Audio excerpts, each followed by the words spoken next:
Welcome to the Secret Underground Laboratory Recovery and Salvage, where rude mechanicals do magic.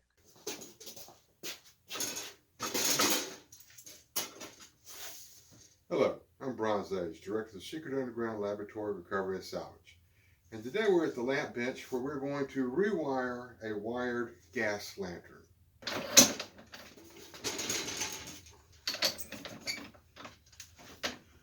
Now, when I call this a gas lamp, I'm not talking about Sherlock Holmes walking down Baker Street in the London fog kind of gas lamp. This is a Primo gas lantern, and Primo is a company which has been in business for about 40 years or so. They specialize in high quality reproduction gas fixtures, mostly for exterior. This is from their catalog, still in production. It's called the Rampart model. Rampart is a street in New Orleans. And this is a replica of one of the many gas lights they have in New Orleans. Now, in places where natural gas has traditionally been cheap, and Louisiana is one of those, it's always been nice to have a gas lamp outside your house that ran basically 24 hours a day. I'm not sure how much that cost per month, but there was a time when the price of gas was basically negligible against all your other utilities. And so you would have this piped into your natural gas supply to your house, you'd light it, and you would forget about it. In this case, somebody decided to put electric lights in it. I'm going to take some of this glass out so we can get a better view of the scene of the crime. Fold these tabs up and the glass will slip out.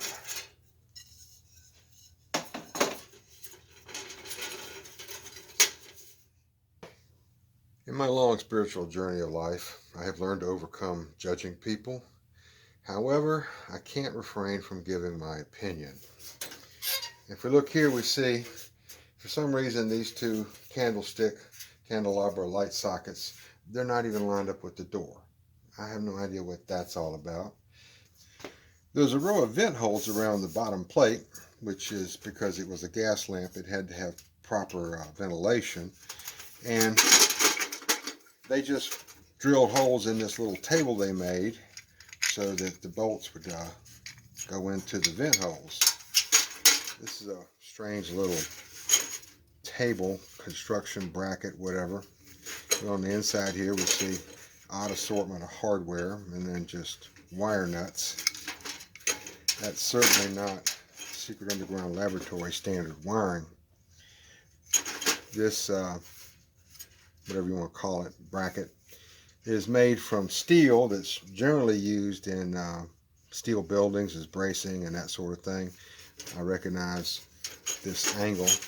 They've gone and welded it on both sides all the way around, kind of an overkill thing, which then they had to grind down and paint. From all the looks of this, I'd say it's probably cobbled together from stuff that somebody had laying around their garage or their shop or something when they wanted to turn this into an electric fixture, and they just used whatever they had. Now, Primo sold this lamp so that it could be mounted on a post, hung from a chain, or in this case, mounted on a wall. So the first thing we're going to do is go over to the Packard 12 speed and permanently attach these two pieces.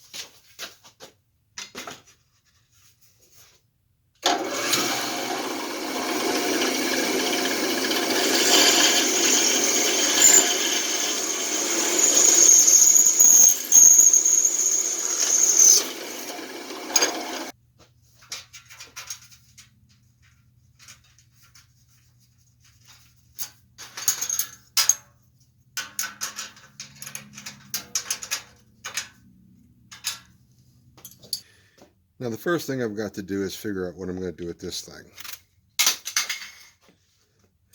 I'll start off with two candelabra sockets, and I'm going to use pipe fittings, copper pipe fittings, to put it all together. Now fortunately, standard lamp hardware like these couplers fit right in these fittings, and that's going to make putting it all together a lot easier. I've even got these little pieces with a pipe nipple on the top of them. And that will go in right like that.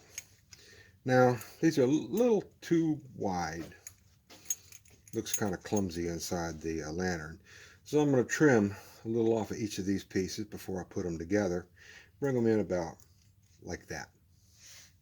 Now the problem when you want to cut a little piece off of a copper fitting, first off, how do you hold it? You can't clamp it in a regular vise. That would simply crush it. So my solution is take a block of wood, cut holes in it from 2 directions, and it holds the T down like that, and I can clamp that in a vise.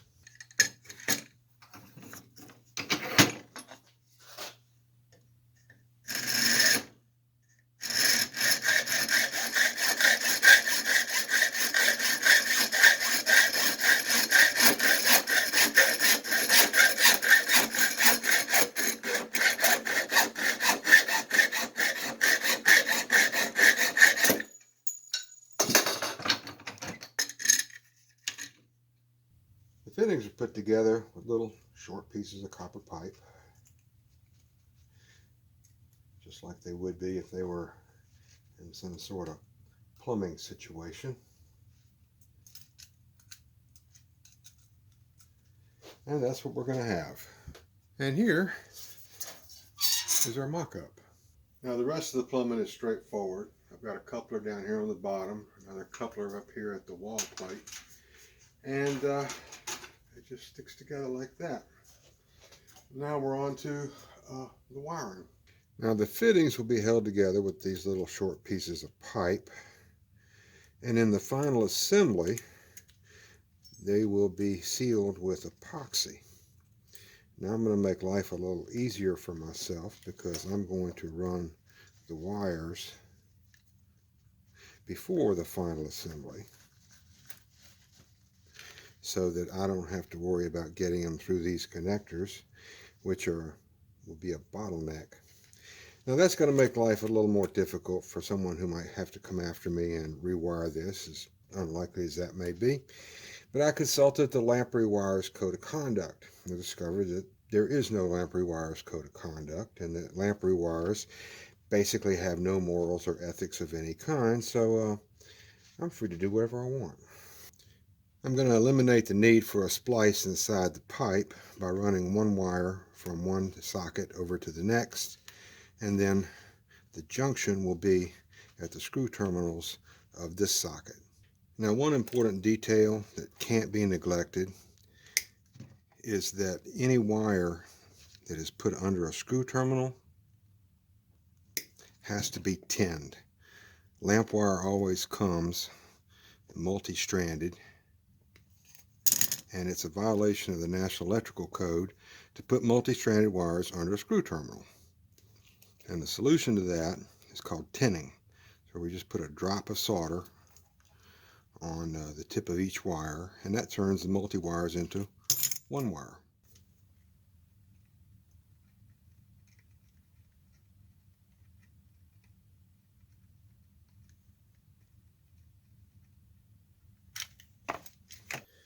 I put a check ring on here, which will hold the candle cover, and then a drop of blue Loctite, and that will let me tighten the socket down pretty much just hand tight, so I won't have to worry about stripping it out or anything like that, or it coming loose in use later on.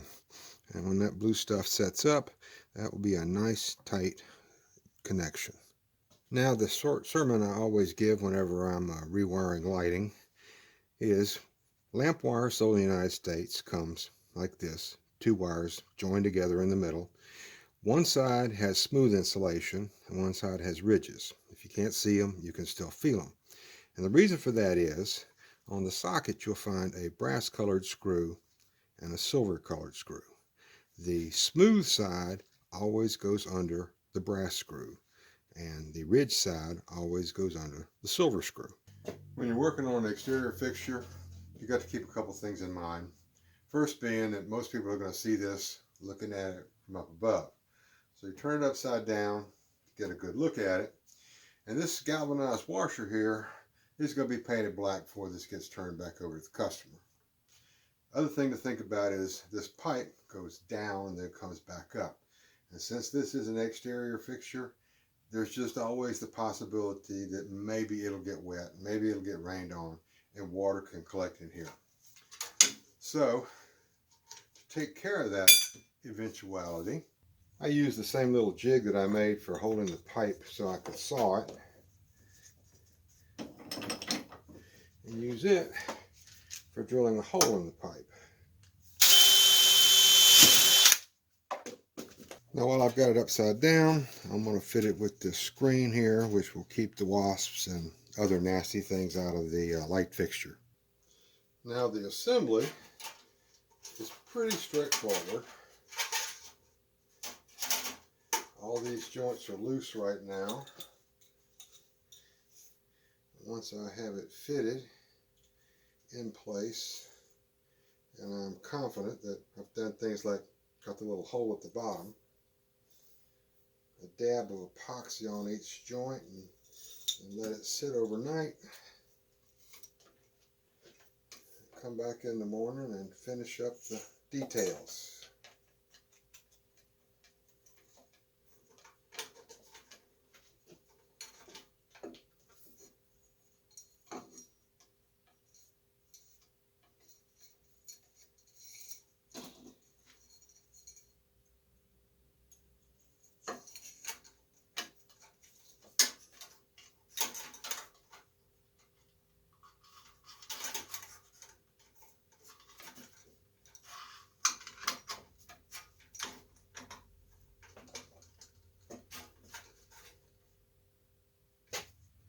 The last step, of course, is putting the glass back in, which is a process that never photographs very well.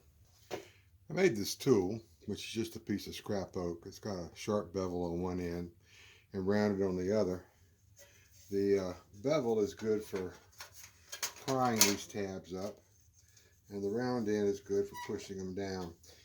You don't want to use any kind of screwdriver, metal pry bar, whatever, because a tiny chip on the glass is going to lead to a crack, and then you're going to be replacing it.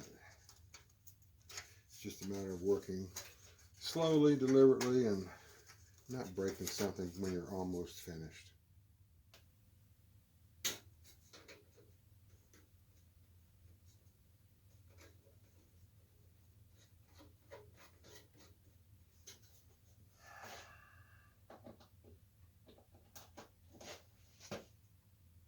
Alright, that looks good, but we're not actually completely done yet.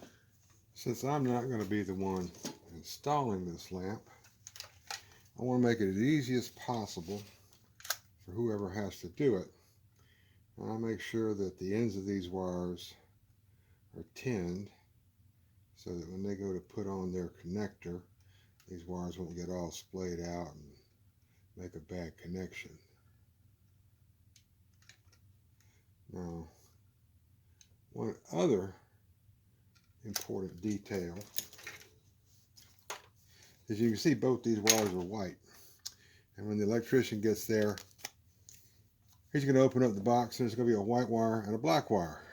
So to make life nicer for him, I'm not saying he can't figure it out by himself, but the smooth wire on the lamp cord is always connected to the black wire at the service.